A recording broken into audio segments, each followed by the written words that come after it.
is Yuri from Mouse, and we're here with another track guide. And as you might be able to see already, we're here at Watkins Glen in the Ferrari 296 for week 10 of the VRS series. We're a bit early morning.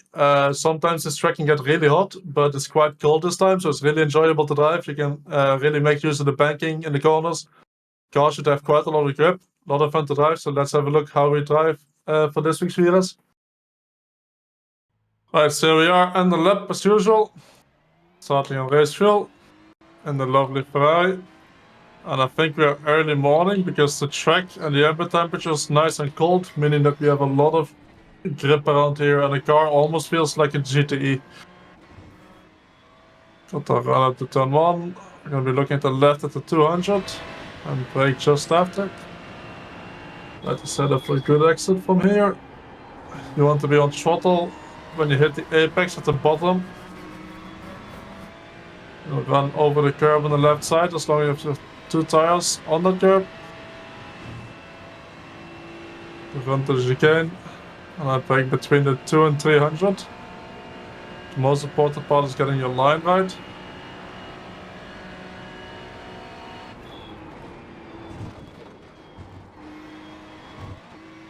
Plenty of understeer here if you're going a tiny bit too fast. And run wide on the exit here. Get the car to the inside. All the way to the left. You can go to second here, but I like to keep it in third. Use all the track you've got available on the left side. And here we brake between the 2 and 100. Again on the exit we can run all the way on the left side here. Make sure to not overshoot the corner here, it's really easy to take too much speed in. The last 2 corners almost flat, you want to open this up as much as possible. Small lift to get the front to turn in. 1 gear down and then close to the wall in the last corner. That's the lap around Watkins Glen. Let's take a closer look from the outside again. Right, so here we are, start the lap. And we want to have the tires on the left side of the track here. The only thing you have to be careful for is that this is a bit deceptive where the grass starts, because just where you start braking, over here, the grass suddenly gets closer to the white line.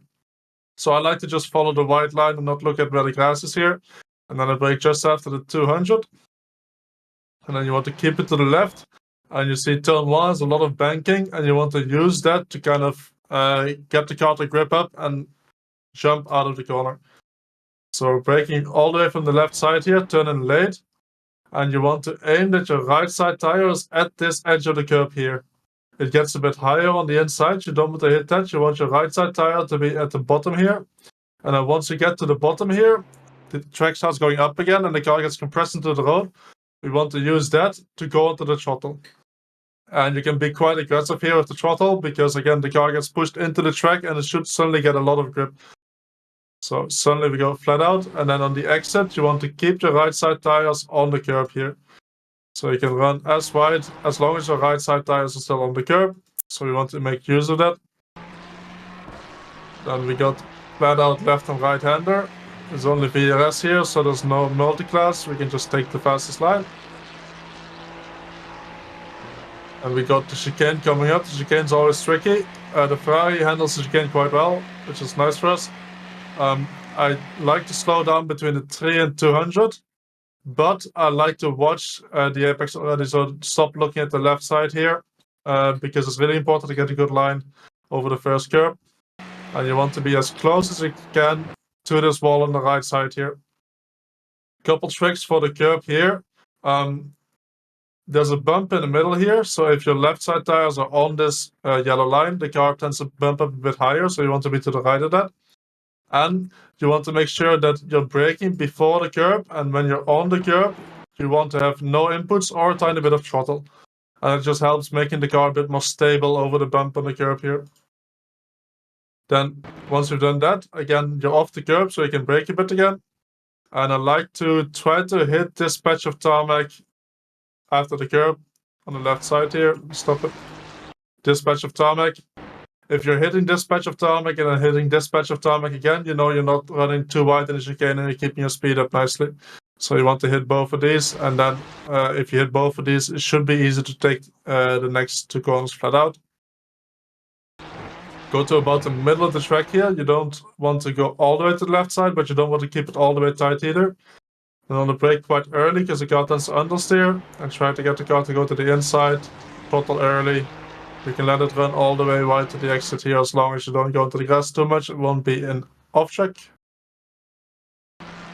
The downhill, I like to use this bit of tarmac here as a reference for the braking. It's tricky here because you're braking and turning at the same time, which means that the rear tends to be very unloaded and very twitchy. So to make sure that you're doing most of the braking while you're going straight, and the more you're turning in, the more you're going off the brakes. You saw here the rear got a bit too unstable, so I was a bit further from the curb than I want. Normally at this point here, where the curb gets a bit tighter, I want to run onto the curb. So I want to run on the tarmac, and then where the curb gets a bit tighter, I want to have my inside tires following the curb for a bit until we run wide for the exit again. So a bit tighter the line I was doing there. Then we got the uphill right. There used to be concrete in the middle here. There's not anymore, but there's still banking in the middle. I want to be between the 2 and 100. And you don't want to run to the inside too early. Excuse me. If you're running to the inside too early, you can't keep the speed up. And again, there's still a bit of banking in the middle of the corner here. So it will feel like you're running too wide into the corner, but it allows you to keep the speed up and only apex very, very late here while you're already flat out. You want to be on the curb. And then you want to be flat out early, and the car tends to understeer on the exit here a bit. It's always scary. It feels like you're going to hit the grass, but just as you're running wide, the tarmac extends a bit, and you should be missing the grass just about. Or at least that's what we're aiming for. Really easy to miss the braking for the next corner. It's quite hard to see it's on between the 2 and 100 again. What I look for is a couple markers here on the white line, and I use these when I'm almost at these as a braking point. Again, because the 100 is still far, the 200 is still is already like quite a bit past. So I use these here. It doesn't matter that much where you brake for this corner.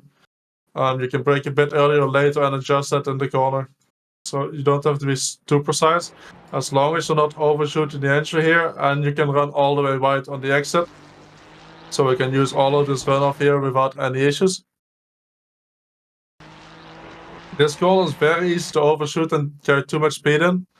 Again, there's no real markers next to the track, so what I try to look at is this small edge in the white line and this small edge in the white line. Once I hit the first edge in the white line, I try to brake and then slowly get towards the inside. And you want to make sure that in the corner here, you're at least close to the curb. Normally at the end, you want to hit the curb, but if you run a bit wider, as long as you keep the speed up like I'm doing, you're not losing out too much. And run all the way out on the exit. Last two corners, the first one's almost flat. You need to lift a bit to get the front to be a bit loaded into the corner. If you keep it flat or not lift completely, the car will understeer too much. You want to open this up as much as you can from the right hand side. On the exit here, you can use all of this runoff, but you need to be back on track before this curb ends, which means that even if you are allowed to run here, you would have to turn too much to get back on track, so you want to keep roughly 2 tires on the curb. But running tiny bit over won't immediately give you enough track. That's good to know. You want to make it over back to the left-hand white line as quick as you can. Brake quickly, down 1 gear, and then down to the last corner.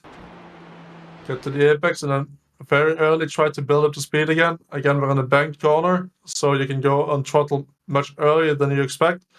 And the car, again, will feel like it's understeering, but it will start to grip, and especially it will grip a lot once you hit the curb on the left side here, which should prevent you from not hitting the wall, and then we want to get as close to the wall as we can to finish the lap.